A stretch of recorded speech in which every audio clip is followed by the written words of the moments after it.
welcome to 20 for 20. My name is Kathleen Draper with the Elks National Foundation. I'm joined today by Emerson Harman, a 2020 Top 20 Most Valuable Student Scholar, sponsored by Platteville, Wisconsin, Lodge number 1460. Thank you so much for joining us today, Emerson. Yeah, thank you. Yeah, and first of all, just kind of introduce yourself and tell us where you're from and a little bit about you. So hello, and thanks again. My name is Emerson Harman, and I'm from Dodgeville, Wisconsin, which is a small town about 45 minutes from Madison. Okay, and where are you planning to go to school? I will be attending Rowan University in Glassboro, New Jersey. I will be majoring in biomedical art and visualization, minoring in biology, technical writing, and hopefully environmental and sustainability studies, and will be a member of Rowan's Honors College concentration. Oh my gosh, you have a lot going on. Your major is definitely really unique and something I've never heard of before, and it sounds really cool. So would you mind telling us a little bit more about that and how you became interested in that and kind of what you'd like to do with it? Yeah, sure. So biomedical art is the creative visualization of scientific and medical concepts. Like, for example, I will be taking courses in surgical illustration, so I'll be able to create illustrations, diagrams, animations of new procedures for surgeons to learn from. Another example of this being applied is like the infographics in National Geographic magazines. Oh. So basically, biomedical art is anything related to science that is translated into a visual format. It's kind of an unusual major, but it's actually pretty widely utilized. That is so interesting. And how did you kind of get into that and become interested in this field? So growing up, I've always been surrounded by a love for both the science and the arts. Two of my grandparents were professors in agriculture and a variety of biology-related topics. Both my parents have a passion for the arts, and my brother's currently working on his master's degree in entomology, which basically means he's always been obsessed with insects. Yeah. So having this unique perspective with a love for both the arts and sciences, I was immediately drawn to biomedical art when I found it, and because it allows me to be creative while satisfying like the scientific aspect of it. That is so cool because usually you think of those two things as opposites and opposite worlds, I guess. So it's really cool that you're able to bring those together. Thank you. You mentioned that you typically would use those for surgical illustrations and infographics. What would you like to do kind of long term? Do you have a dream job? Ultimately, I would absolutely love to work for either like National Geographic, NASA, or like the Smithsonian's as their scientific illustrator, or one of their scientific illustrators. I've grown up always reading the National Geographic magazines, and being able to be a part of that would be so cool. That would be amazing. I'm a huge fan of National Geographic as well, so it would be really cool to use your talent in that format. That would be awesome. And obviously a big part of being an Elk Scholar is service. So what does service mean to you? Service is a way that I can use my talents and abilities in a way that benefits the world, I guess.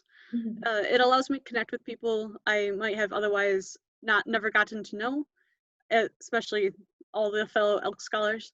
And it's really opened my eyes to the needs in the community and around the world.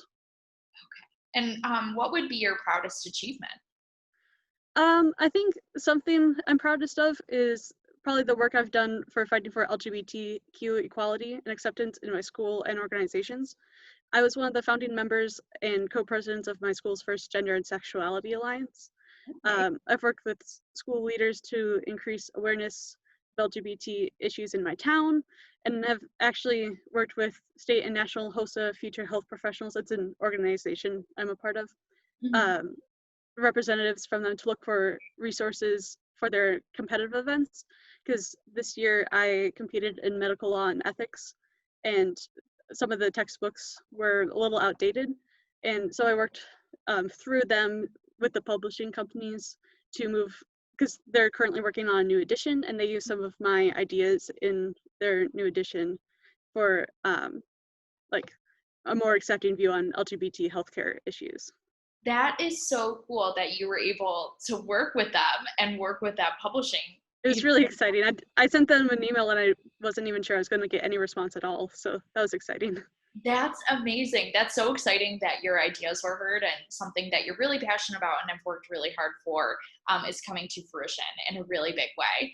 And were you able to use kind of your art skills for that as well, or was it more kind of on the writing side of things? It was more writing. Okay, that's really cool. Congratulations. Thank That's you.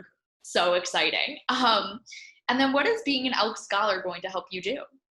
I think being an Elk Scholar, it gives me a network of like-minded people that I otherwise wouldn't know at all. And I'll definitely know these people or Elks-related people for the rest of my life. Every scholar has obviously proved academic excellence, passionate service for others, and being a part of this group is an incredible honor, and it will help me push to strive to better both myself and my community. Mhm. And one of the big things that you just said, being part of a like-minded community, that was something that was brought up a lot during our virtual leadership weekend. Yes. A lot of scholars, and since then I've heard so many talk about how important it is to be part of the Elks family and be part of this like-minded community of scholars. So what was your favorite part of the Top 20 leadership weekend? Besides just getting to know everyone, I think my favorite part was probably the game night. It was a nice informal way to get to know the other scholars without all the pressure of the interviews and everything. Yeah. Um, yeah, it was really fun. The director of the ENF, Jim, loves board games. So Yes, we had a staff board game night a couple weeks ago, and that's fun. it's always a blast. So that's always a really fun way to get to hang out with everyone and talk to them and get to know them as peers and not just scholars, you know? Yeah, yeah. Um, and what were you doing when you found out you were a top 20 MVS scholar? So I was actually sitting on my couch studying for AP exams. Oh my gosh. uh, yeah, my grandma was living with us at the time due to COVID. We were, she was staying with us, Yeah. and so it was nice that she got to be part of that too. And obviously, I knew that the emails were coming out soon at Yeah. that time. So when I saw the congratulations, I was like, "What?" And I got to share that with them, and it was really fun. That's so exciting. As someone Yeah. who also took AP exams, that was probably a very welcome distraction from Yes, studying and something very motivating to get you through it. So very much so. that's awesome. And what makes you an Elk Scholar? I think what makes me an Elk Scholar is not, as I mentioned, not only the academic and co-curricular accomplishments of high school, but also the service to others and the mindset of doing everything I do with a purpose in order to better myself and everyone around me. And you talked a little bit about your really awesome, one of a kind major, really and truly, and then your passion for service and furthering LGBTQ knowledge and rights in your community and nationally too. It sounds like with the new publication of those textbooks. But what's something you're passionate about outside of those things? I have been playing and performing music for as long as I can remember. Okay. I've had piano lessons from my grandma since kindergarten, and I've since learned to play violin, all sorts of clarinets, flute, cello, percussion, handbells, and a bunch of other things. And I love to try and learn new instruments and get better at the ones that I know, and I just love music and hope to continue it in college. Now, did you teach yourself a lot of those instruments or did you? Yes. Okay.